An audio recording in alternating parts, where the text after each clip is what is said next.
नमस्कार मित्रांनो, कसे आहात? मजेत ना? आता मजेत ना हा प्रश्न तुम्हाला विचारल्यावर तुम्ही म्हणाल, म्हणजे व्यक्तिपरत्वे हा जो माझा प्रश्न आहे याचं प्रत्युत्तर असे असेल, कोणी मजेत असेल, कोणी दुःखात असेल, कोणी आनंदात असेल किंवा कोणी ठीक आहे असं असेल. परंतु मी मात्र मजेत आहे आणि तुम्हीही मजेत असावं असा माझा अट्टाहास आहे. कारण एके ठिकाणी बहिणाबाई चौधरींनी फार सुंदर म्हटलेलं आहे. "अरे जगन मरण दोन श्वासाचं अंतर." आणि आयुष्याच्या बाबतीत आपण इतके अल्पायू असेल, आपण करंटे असू, तर मग जगण्याचा मनमुराद आनंद माणसाने का घेऊ नये? हा माझा प्रश्न आपणा सर्वांना असेल. कारण संत श्रेष्ठ जगद्गुरु तुकोबारायांनी फार सुंदर म्हटलं आहे, की "सुखा पाहता जव पाळे, दुःख पर्वता एवढे, दुःख पाहता जवा पाळे, सुख पर्वता एवढे." म्हणजे प्रत्येकाच्या आयुष्यात सुख आणि दुःख हे ऊन-सावलीच्या खेळाप्रमाणे आहे. मग मनुष्याने आयुष्य जगणं सोडून द्यावं का? आयुष्याचा आनंद घेणं सोडून द्यावं का? तर याचं उत्तर नाही असे आहे. आहे त्या परिस्थितीत आनंद मानणे हा आयुष्याचा खऱ्या अर्थानं जगण्याचा परमोच्च बिंदू आहे, असं मला वाटते. प्रत्येक क्षणाक्षणात आनंद घेता आला पाहिजे. नाहीतर आयुष्याच्या शेवटच्या क्षणापर्यंत दुःखाची पायवाट चालत, चालत, चालत प्रत्येकाच्या अंतःकरणात एक ती पुसटशी भावना राहील, की खरोखर मी आयुष्य जगलो काय? आणि जी प्रत्येकाच्या नशिबात औत-घटकेची जागा आहे, त्या ठिकाणी समाधिस्थ झाल्यावर सुद्धा जगण्याचं जे समाधान मिळायला हवं, ते प्रत्येकाला मिळेल का? आणि हा विचार करत असताना, मी काव्यविश्वात वावरत असताना कविवर्य सुरेश भट यांची एक गझल माझ्या वाचनात आली. म्हणजे आयुष्याबद्दल आयुष्याने दिलेली इतके संकटांची पायवाट तुडवीत असताना सुद्धा आयुष्याकडे सकारात्मक कसं राहावं, हे या गझलमधून शिकण्यासारखं आहे. आणि ती तुम्ही सुद्धा ऐकावी असं मला वाटते. कारण प्रत्येकाच्या आयुष्यात काट्या-कुट्याचं कुंपण हे प्रत्येकाच्या आयुष्याला वेढलेलं आहे. परंतु त्या काट्या-कुट्यांवरून फुलांचा रस्ता बनवणं हे आपल्या हातात आहे, एवढं मात्र नक्की.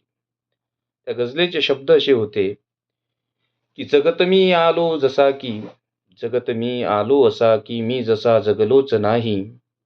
एकदा तुटलो असा की, मग पुन्हा जुळलोच नाही. जगत मी आलो असा की, मी जसा जगलोच नाही. एकदा तुटलो असा की, मग पुन्हा जुळलोच नाही.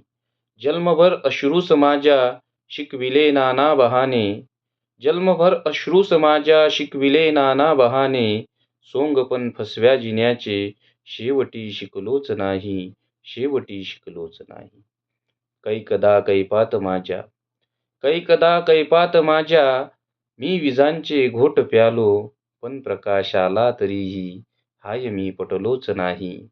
सारखे माझ्या स्मितांचे हुंदके सांभाळिले मी, सारखे माझ्या स्मितांचे हुंदके सांभाळिले मी.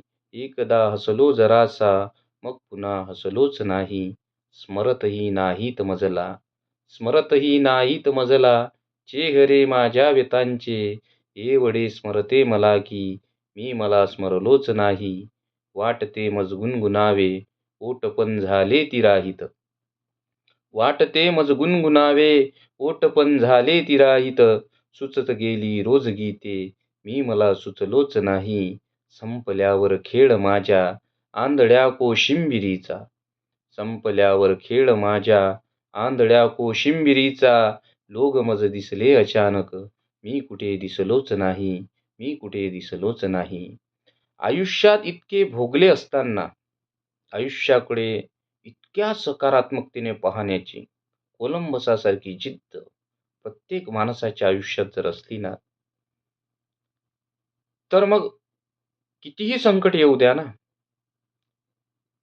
अक्षरशः सागरात वादळ वारा आला, एखादं फार मोठं संकट आलं, तरी कोलंबसाच्या ठिकाणी असणारी जी ध्येयासक्ती आहे, असंख्य मुची ध्येयासक्ती, अनंत नाशा किनारा तुला पामराला.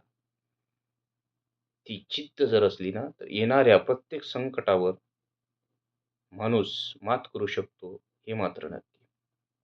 आणि आयुष्य शेवटी काय आहे? प्रवासी मी दिगंताचा, युगे युगे माझी वाट, मज चालायाचे असो सुख दुःख माळ घाट.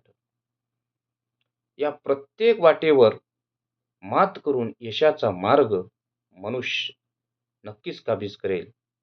आणि तो यशाचा मार्ग केवळ आपला नसेल, तर या समाज हितासाठी सुद्धा यशाचा ठरेल, हे मात्र नक्की. नाहीतर आपण समाधिस्थ होऊ आणि लोक तुकोबारायाचा अभंग म्हणतील की शेवटचा दिस गोड व्हावा. परंतु या भूतलावरून निरोप घेत असताना, स्वर्गाची वाट चालत असताना लोकांनी हा अभंग म्हणायला नको, तर आपला अंतरात्मा म्हणायला हवा, याचसाठी केला होता तहास शेवटचा दिस गोड व्हावा. आता निश्चितीने पावलो विसावा, खुंटिलिया धावा तृष्णेची या, कौतुक वाटे झाली या वेसाचे, नाव मंगळाचे तेने गुणे. तुका म्हणे मुक्ती परिणली नोवरी, आता दिवसचारी खेळी मिळी. अशा प्रकारचं आयुष्यात समाधान वाटायला हवं, तेव्हाच खऱ्या अर्थानं आयुष्य हे सार्थकी झाल्यासारखं वाटेल.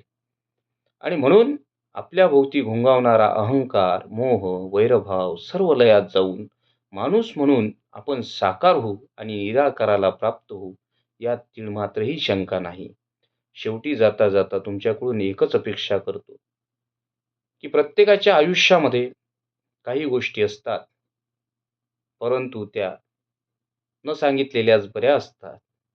दुखावणारे बरेच काही जपून ठेवले मी उराशी. दुखावणारे बरेच काही जपून मी ठेवले उराशी, तळास माझ्या सॉरी दुखावणारे बरेच काही जपून मी ठेवले उराशी, तळास माझ्या अशातही क्षण सुकावणारा तुझाच आहे. घुसमटलेल्या मनास आता फुंकर सुद्धा बरी वाटते. घुसमटलेल्या मनास आता फुंकर सुद्धा बरी वाटते. तसा एरवी माझ्या भोवती वादळ वारा तुझाच आहे. तसा एरवी माझ्या भोवती वादळ वारा तुझाच आहे. बस अशा प्रकारचं आयुष्य जगा. आयुष्याचा छानपैकी मनमस्तपणे मनमुराद आनंद घ्या. एवढीच माझी अपेक्षा आहे. बोलण्याच्या प्रवाहात माझ्याकडून काही चुकलं असेल तर मोठ्या अंतःकरणाने मला माफ कराल, या अपेक्षेसह पूर्णविराम घेतो. आपली रजा घेतो. धन्यवाद.